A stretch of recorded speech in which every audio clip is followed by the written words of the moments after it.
ang pagtuo dili ni hinatag ni bisan kinsang tao, kundi ang pagtuo nagikan kini sa Dios nga diin maoy mitisok sa ato ang kalag or mitisok sa tao nga mahimugso ni ining gitawag og kalibutan na mo nga kitang mga Katoliko bisag pagagmay or gitawag og mga masuso makamao mo daig na sa Dios ngano man tungod kay naa ni pagtuong daan nga gitisok sa Dios aning maong binuhat nga nahimugso pinaagi sa gitawag og tao mo bitaw pagdako na mingundayan ning mga pastor nga ato ning patuuhon ngano man kay naa na may pagtuong daan. So dili si pastor, dili ang pari, dili ang obispo, dili ang kardinal ang makahatag og pagtuo sa tao, kung dili ang pagtuo gitisok ng daan sa kalag sa tao.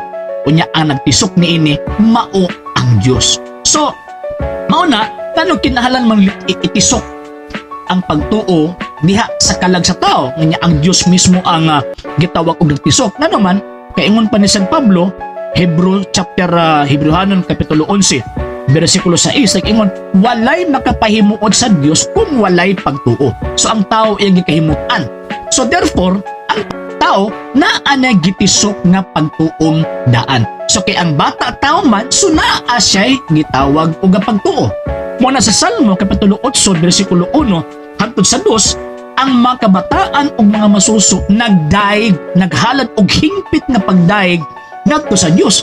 So ang question makadaig ba ang mga bata o mga masuso o makasimba ba o makahatag maghingpit na pagdaig sa Dios kung walay pagtuo? Mismo ang atong Ginoong Kristo nag-ingon, og mahitungod ni ining mga gagmay mga bata nga nagtuo kanako maayo paso sa katawo nga hiktan og dako nga galingang bato ang iyang liog ug itambo sa kinahiladman sa dagat kaysa makaangin siya sa usa kanila sa pagpakasala. San Mateo 18:6. So, ang bata na ipagtuo mismo ang atong Ginoong Kristo.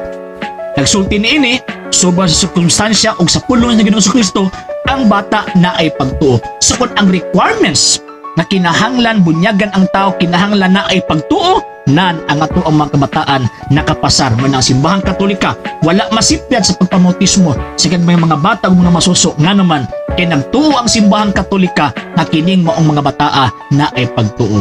Dili pa lang sila ka-express sa ilang faith nga naman kay gagmay pa man sila pagdakuan na diha na sila maka-express sa ilahang pagtuo kay dagko naman sila. So again, kung ang requirement sa bunyag kinahanglan ay pagtuo, ang bata o mga masuso nakapasar na niya ng tanan. Munang ang simbahang Katolika wala masipyat sa pagbunyag o pagbautismo kanila nganuman sugo ni Kristo bunyagin sa tanan sa ngalan sa Amahan ug sa Anak ug sa Espiritu Santo. Alang sa mga dugang videos and informations, just click like, subscribe, then click the notification bell for more updates. Bisan kinsa nga naay ang mga pangutana, klarifikasyon, isulat lang or isend lang ang inyong mga questions diha sa comment box kay para ato ang mabasa ug mapaningkamuto nato ang matagaan ug igong pagtubag subay sa gitudlo sa Iglesia Katolika sa kasaysayan ug sa Biblia.